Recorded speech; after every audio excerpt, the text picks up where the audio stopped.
So magandang araw po sa inyong lahat mga kapalerista. Ayan, pag-usapan nga natin etong si Senator Bato de la Rosa, bakit wag natin dapat iboto to?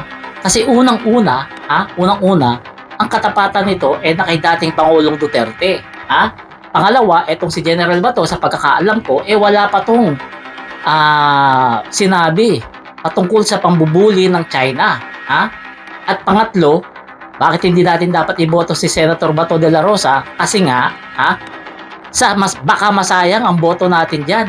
Alam niyo kung bakit? Kasi alam naman natin, may nakabinbin yan. Kaso sa ICC, kahit anong oras, pwedeng arestuhin yan. At kapag nangyari yun, ayun, sayang ang boto natin diyan kay General Bato kasi sasamahan niya si dating Pangulong Duterte doon sa Netherlands. Kaya yan ang sinasabi natin na sayang ang boto natin diyan kay General Bato de la Rosa. Ngayon, yung alyansa ni Pangulong Bongbong Marcos, kulang ng isa. Kasi 11 na lang yun 11 na lang yung kinakampanya Kulang ng isa. Isingit natin itong si Kiko Pangilinan, isang dilawan. Bakit dilawan?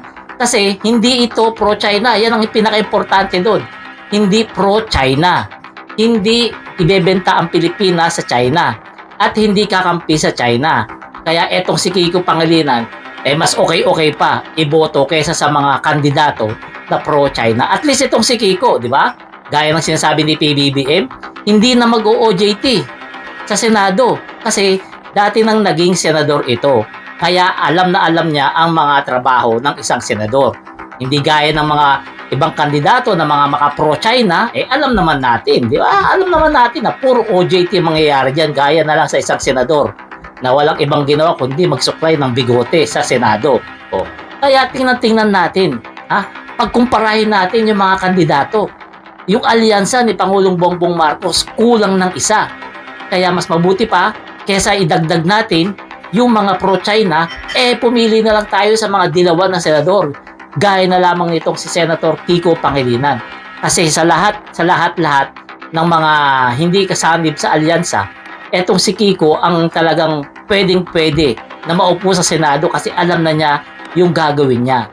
Hindi gaya nitong ibang mga kandidato na mga pro-China na walang ibang amo sila kung hindi yung nakakulong sa ibang bansa.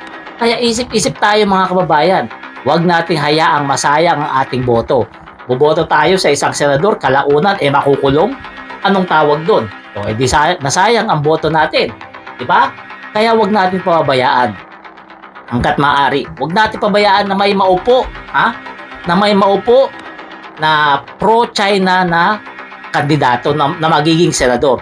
Kasi madadagdagan ang pahirap ng paglaban natin sa West Philippine Sea. Maawa kayo sa Coast Guard natin. Kasi yung Coast Guard natin, halos ibuwis ang buhay. Babantayan lamang ang West Philippine Sea natin. Meron pa doon, naputulan ng daliri para lang mabantayan ang West Philippine Sea natin. Tapos mananalo pro-China, ibebenta tayo China, magiging probinsya tayo ng China. Mag-isip kayo. Ngayon, kung iboboto nyo pa rin sila, wala tayong magagawa. Tanga-tanga kayo Di ba? Alam nyo na nga pro-China, boboto nyo pa rin. Kaya huwag tayo magpapalinlang. Huwag tayo magpapabola sa matatamis na pangako ng mga yan. Kasi ang mga yan, ang pagsisilbihan lang na yan, ng mga yan, yung isang tao na nasa kulungan. Yung katapatan ng mga yan, yung nasa isang tao lamang na nasa kulungan nga. At wala sa Pilipinas. Sinasabi lang nila na sa Pilipinas para iboto sila ng ating mga kababayan. Pero ang totoo, ang kumpas ng mga yan ay galing dun sa isang mama na nasa kulungan. Kaya ingat-ingat tayo mga kababayan. Ingat-ingat tayo sa pagboto. Isingit na lamang natin si Kiko Pangilinan sa ating balota kesa bumoto pa tayo ng mga kandidato na maka-pro-China na ibebenta tayo at gagawin probinsya ng China. So, nandito na lang. Salamat.